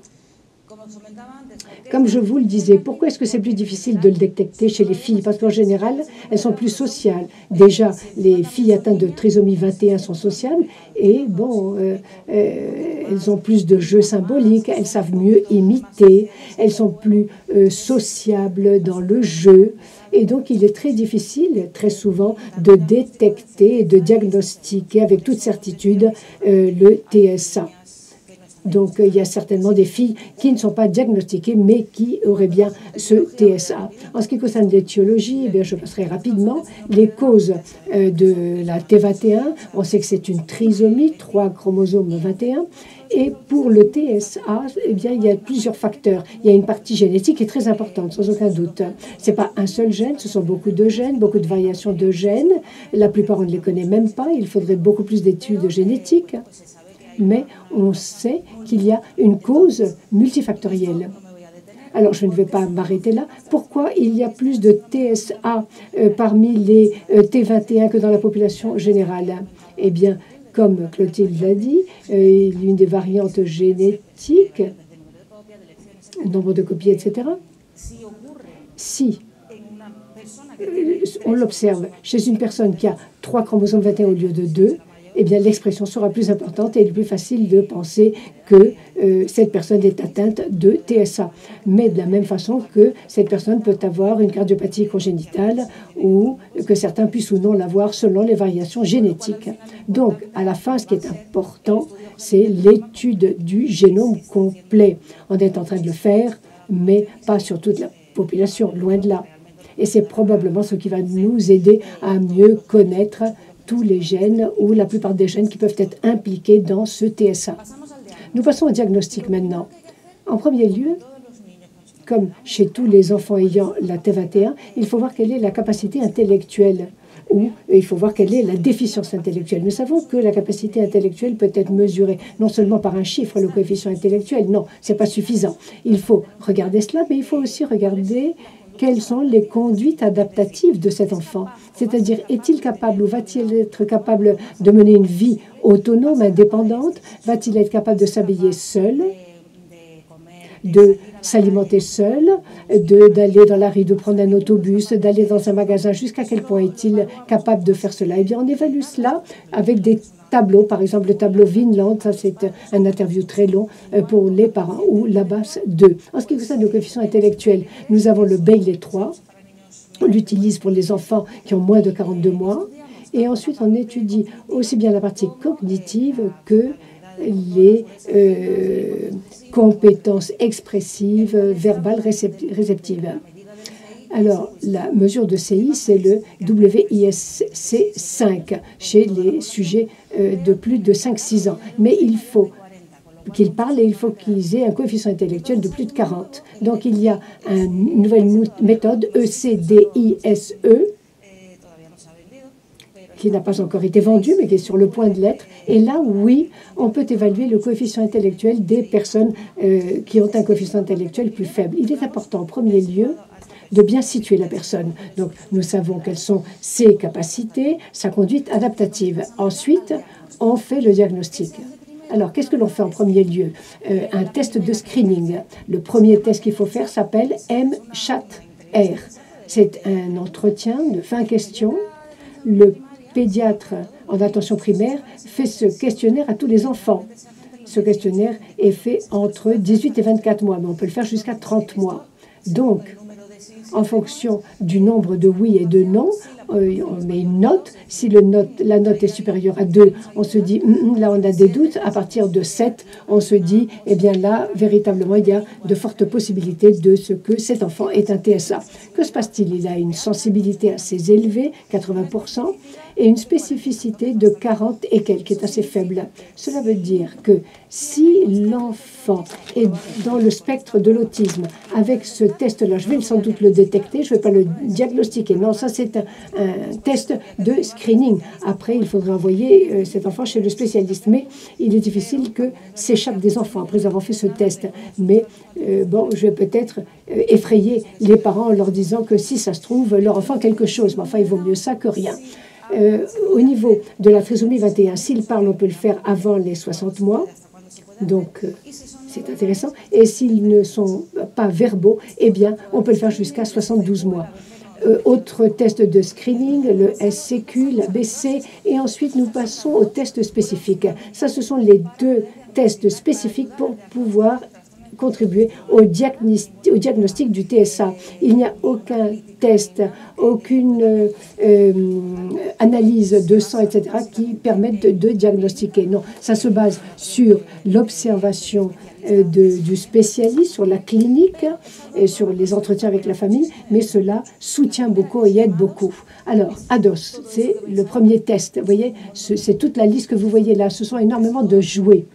On utilise tous ces jouets pratiquement. Donc, je mets cet enfant à jouer et je provoque des conduites autistes. Pendant que je joue avec l'enfant, je vois s'il a de l'imagination, quelles sont ses interactions avec moi, comment il me regarde, s'il me regarde ou non dans les yeux, s'il a des stéréotypies, les gestes qu'il réalise, s'il a une sorte d'hypersensibilité sensorielle. Bref, je peux voir tous les domaines que je veux étudier et de cette façon-là, je peux donc m'approcher du diagnostic. Tout cela est évalué, on met une note, et si on passe le point de rupture, eh bien, on se dit, eh bien, il y a une possibilité de ce qu'il y ait le TSA. L'ADIR, eh bien, c'est un test de 93 questions, très en profondeur. Donc, on pose ces questions aux parents, des questions liées à l'autisme, et en fonction du barème, eh bien, on met une note à la fin et on décide si le point de rupture est dépassé ou non. Alors, à quoi sert le diagnostic? Pourquoi est-ce que le diagnostic est avantageux pour ces personnes? Eh bien, premièrement, bien que cela puisse paraître que ce n'est pas si important, or c'est très important, que les parents sachent que ce spectre de l'autisme est là. Parce que lorsque l'on leur donne le diagnostic de la trisomie 21, il y a tout un travail d'acceptation à faire. Et ensuite, ils nous disent mais c'est un enfant sociable, affectueux, etc. Mais si ça se trouve, eh bien voilà, ils se sentent coupables parce que tout d'un coup, ils voient que cet enfant n'est pas sociable, n'est pas adorable, etc. Ils peuvent se sentir coupables. Donc, il faut pouvoir leur expliquer que si leur enfant a le TSA, eh bien, son comportement ne sera peut-être pas un comportement typique de la trisomie 21. Ensuite, le soutien va être très différent s'ils n'ont que la trisomie 21 ou s'ils ont en plus le TSA. La façon de leur montrer comment ils peuvent avoir une vie autonome est différente selon que l'on a une maladie ou les deux, l'hypersensibilité sensorielle, je peux la travailler, etc., ainsi que l'interaction sociale. Et enfin, que faisons-nous au niveau de l'intervention? Comment est-ce que l'on peut aider ces enfants? Il y a de nombreuses thérapies de modification de la conduite, en général avec des outils comme ABA, Denver, Teach, etc. Et moyennant des routines, eh bien, on peut apprendre à ces enfants ce que l'on veut et qu'ils réalisent tous les jours. Très souvent, ça passe par des pictogrammes parce qu'ils comprennent beaucoup mieux des pictogrammes que de longs discours. La thérapie occupationnelle est très importante, aussi bien pour l'hypersensibilité sensorielle que pour leurs compétences quotidiennes, eh bien, attacher les boutons, etc. Ensuite, il y a les kinésies, les psychologues, etc. En parler évidemment à l'école, et il faut qu'il y ait un soutien. On ne travaille pas de la même façon avec un enfant qui a la T21 ou le TSA. En plus, ensuite, il faut pouvoir soutenir l'enfant, c'est-à-dire qu'il y ait des séances 1 à 1 entre professeurs et enfants. Il n'est pas nécessaire de donner des médicaments à tous les enfants. Le TSA n'est pas soigné avec des médicaments. Simplement s'il y a des symptômes. Par exemple, si l'enfant a par exemple, s'il fait de l'agression, de l'autolésion, etc., on peut lui administrer de l'aripiprazole ou de la risperidone. Mais bon, cela aide aussi au niveau du sommeil. Et ça, les parents sont ravis. Si les enfants, en raison de leur frustration, commettent des agressions contre les parents, on peut leur donner ces médicaments de façon très contrôlée, lorsque ponctuellement c'est nécessaire. Et parfois, au niveau de l'anxiété, on donne de la fluoxétine ou de la sertraline. Et voilà, c'était tout simplement ce que je voulais vous dire. Voici une photo du docteur Lejeune. C'est bien normal. Merci à tous de votre attention.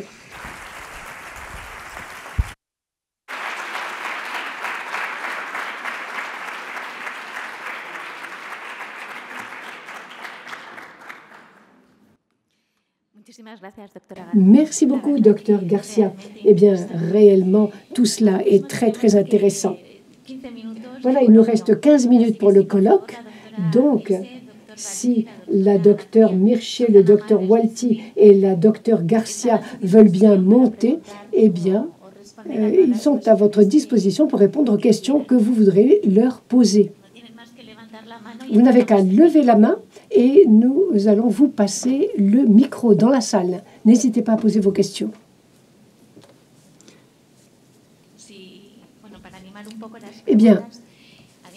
Je vais essayer de briser la glace. Docteur Walti,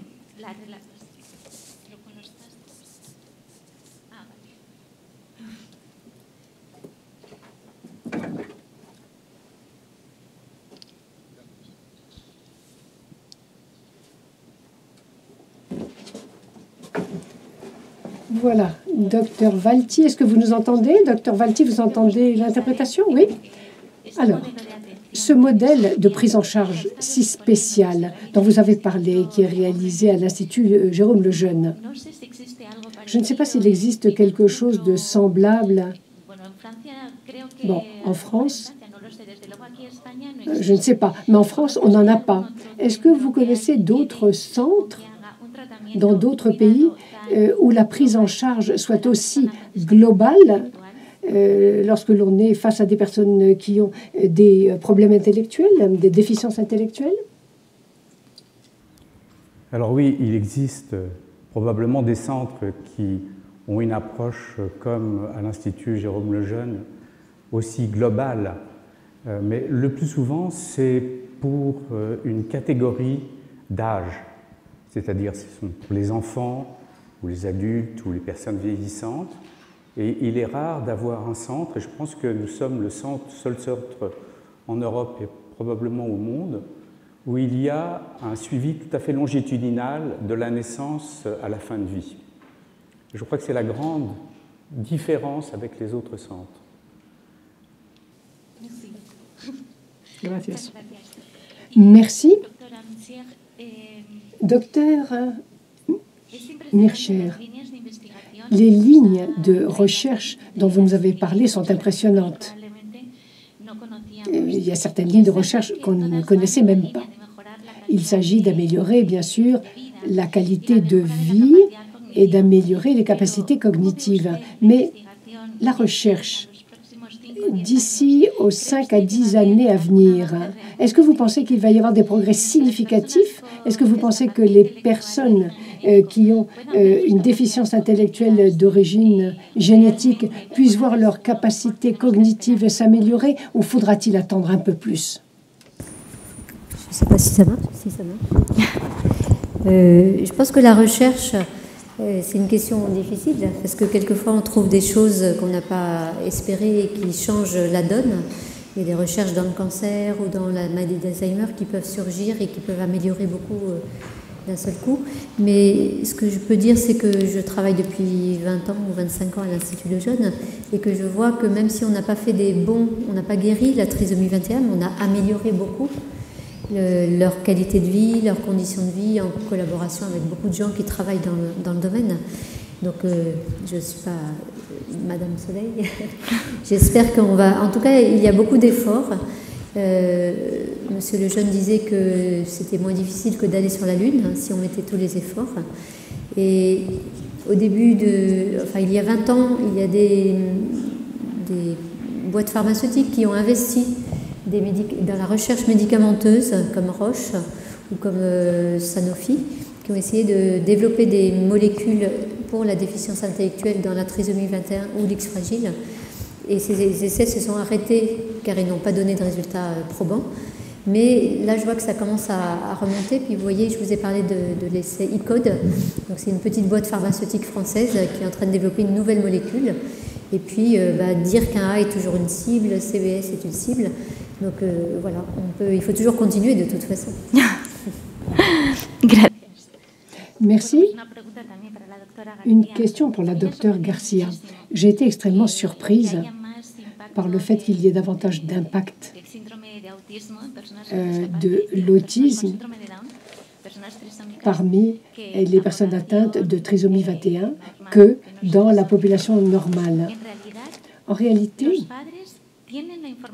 les parents disposent de l'information suffisante. Est-ce que l'on transmet l'information suffisante? Comment est-ce que les parents d'enfants atteints de T21 pourraient savoir si leurs enfants ont le TSA? Parce que plus tôt on lance les traitements, mieux ça sera. Et ces personnes auront davantage de capacités. Oui, c'est exactement ce que je disais tout à l'heure. Ça interpelle effectivement. Et jusqu'il n'y a pas longtemps, on se disait, bon, si cet enfant est différent, l'enfant atteint de T21, eh bien c'est parce que il y a une déficience encore plus importante, etc. Mais les premiers travaux qui ont été réalisés sur des échantillons très réduits, on les faisait simplement avec du screening ou avec des personnes qui n'étaient pas des spécialistes, eh bien la variabilité des incidences était énorme. Certains disaient 4% et d'autres 40%. Bon, maintenant, les études sont beaucoup plus fines et on sait que l'incidence est très élevée. Il manque encore de la formation, aussi bien au niveau des professeurs de ces enfants que dans les centres d'attention précoce. Il y a beaucoup de centres qui travaillent déjà très bien, mais enfin, il manque une certaine information par rapport au TSA et à la trisomie 21, surtout les professionnels, les gens de l'attention primaire. Bref, il faut passer tous ces filtres-là jusqu'à ce qu'enfin, on aille voir un neuropédiatre ou un spécialiste qui va voir ça. Donc, moi, je pense que si les parents commencent à voir des choses suspectes, qui voient qu'il y a quelque chose de plus en plus de la trisomie 21, eh bien, il faut qu'ils prennent contact le plus tôt possible avec un spécialiste, normalement un neuropédiatre, qui établira le diagnostic approprié. Et nous, eh bien voilà, il faut insister pour que toutes ces choses-là progressent et que nous n'ayons pas à recourir simplement aux spécialistes. Parce qu'il y a des professeurs, des pédiatres, etc., qui devraient pouvoir diagnostiquer cela. Merci beaucoup. Tu as vu comme c'est épouvantable le son de cette femme? Oui, oui, oui, oui. Il y a une question qui est posée dans la salle. Voilà. Voilà. Oui, bonjour. Pour Pilar Garcia, dans quelle mesure, selon votre expérience, est-ce qu'un trisomique 21, de façon réactive, puisse avoir un TSA? Les premières expériences de vie, les premiers mois, eh bien, il y a des manques de stimuli sensoriels, isolement, sévices même, etc., etc. Oui, ça a énormément d'influence. Mais je ne sais pas jusqu'à quel point cela a une influence sur la conduite postérieure d'un enfant qui n'a pas de TSA, mais avec cette privation, il a développé des caractéristiques qui fassent penser au TSA, ou alors s'il aurait été de toute façon. Moi, j'en doute. Pour moi, ce n'est pas clair. Oui, c'est décrit dans certains cas. Mais en général, ça va empirer des symptômes qui probablement étaient déjà présents. Oui, suite à mon expérience professionnelle, je peux dire que je connais un cas auquel cela est arrivé. mais il faudrait pouvoir le démontrer. Le diagnostic différentiel est très difficile. Oui, oui, je suis d'accord avec vous, c'est très difficile. Merci. Bonjour. J'aimerais poser une question à la docteure Garcia. Vous avez parlé d'un médicament qui s'appelle le Risperdal. Moi, j'ai un enfant T21 qui prend du Risperdal. Il a 24 ans, mais le lendemain matin, on n'arrive pas à le sortir du lit. Il ne se lève qu'à 11 heures. J'en ai parlé au médecin, mais je crois que le médecin ne va pas tellement écouter. Bon, le Risperdal peut être aussi dosé de façon différente. Peut-être on pourrait le lui donner un petit peu pendant la journée, un peu plus le soir. Bon, parfois, il faut jouer avec la dose. Mais avec une toute petite dose, eh bien, on peut obtenir de grandes différences. Ensuite, il y a un autre médicament qui n'affecte pas autant le sommeil. Ça serait une option de s'intéresser à d'autres médicaments. Merci beaucoup.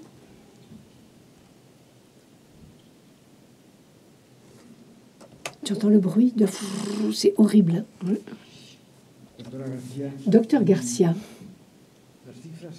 les chiffres, parfois, sont dangereux.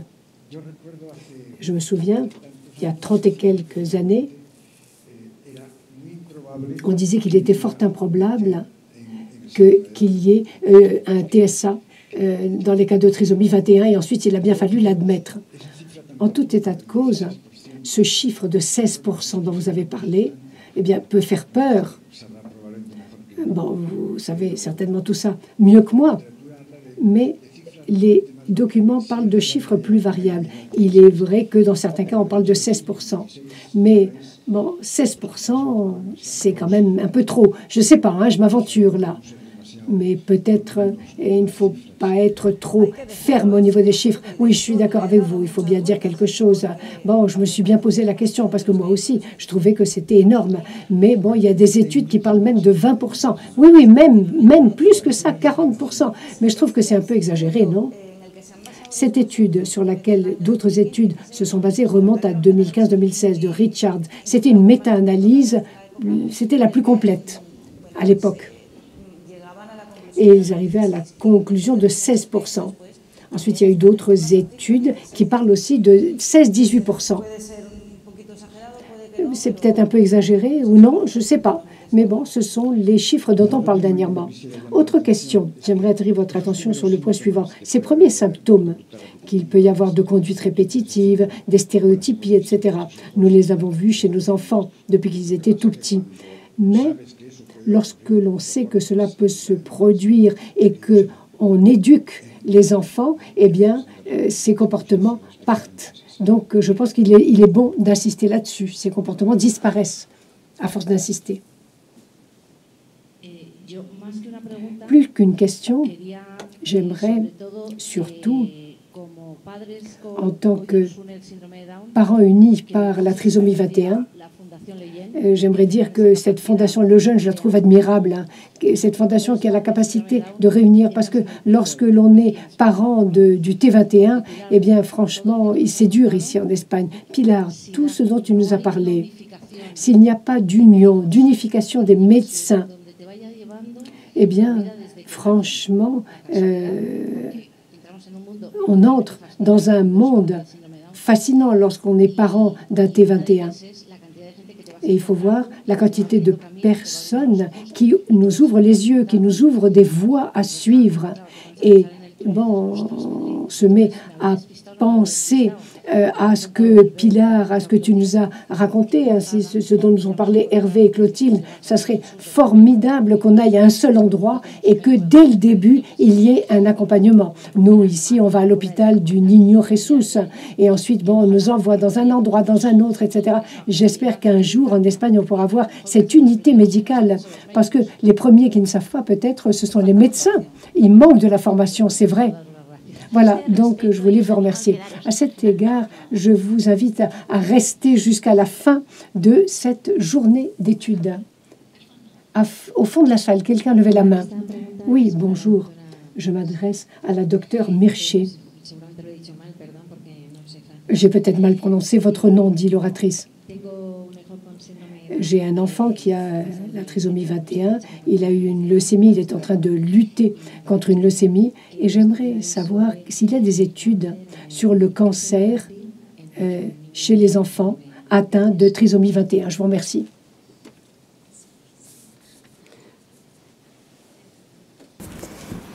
Nous, à l'Institut Lejeune, on ne fait pas de recherche directement sur le cancer dans la trisomie 21. On a fait une étude un peu fondamentale. On va faire un workshop avec des cancérologues sur la leucémie dans la trisomie 21 au mois de septembre. Mais c'est la Fondation Lejeune qui est à l'origine de ce workshop. C'est sûr qu'il y a des choses à apprendre et à progresser pour la leucémie des enfants trisomiques 21 qui répondent bien au traitement. Qui en ont plus fréquemment, mais qui répondent quand même mieux, en général, au traitement que les enfants ordinaires. Donc il y a beaucoup de choses à apprendre, mais je ne suis pas une spécialiste du cancer ni de la leucémie, donc je ne pourrais pas vous répondre beaucoup plus.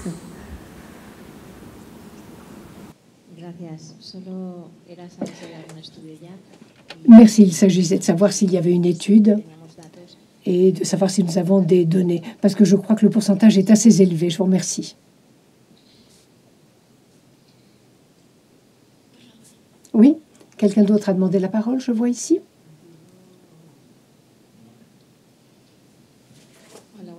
Bonjour.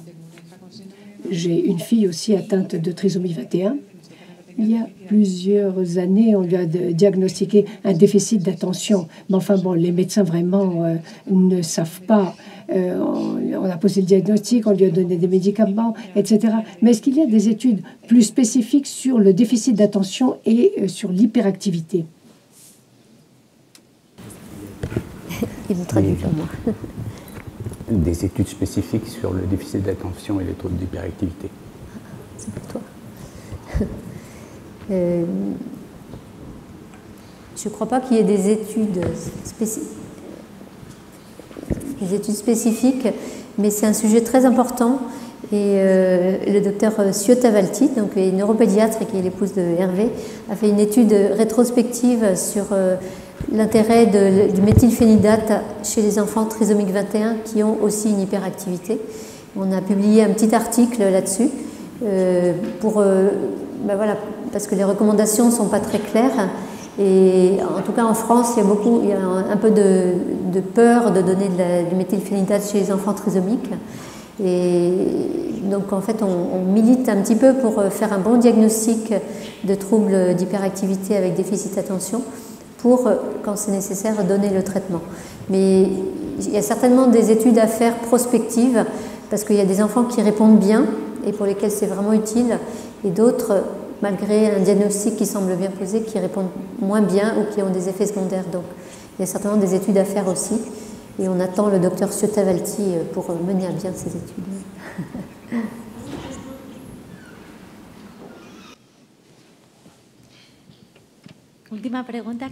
Dernière question. Merci. Oui, bonjour.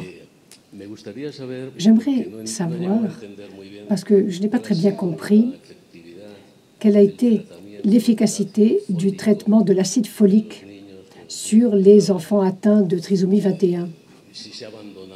Est-ce que ça a été abandonné? Est-ce que ce traitement a été abandonné, entre autres?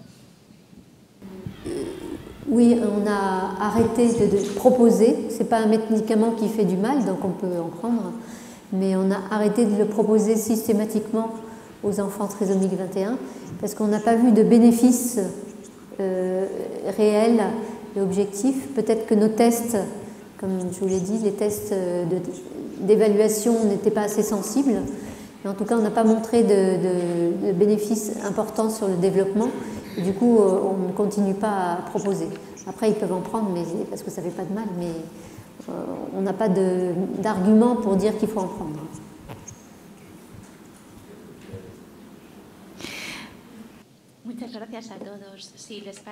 Merci beaucoup à tous. Eh bien, on va faire une pause de 15 minutes et nous revenons avec d'autres exposés extrêmement intéressants.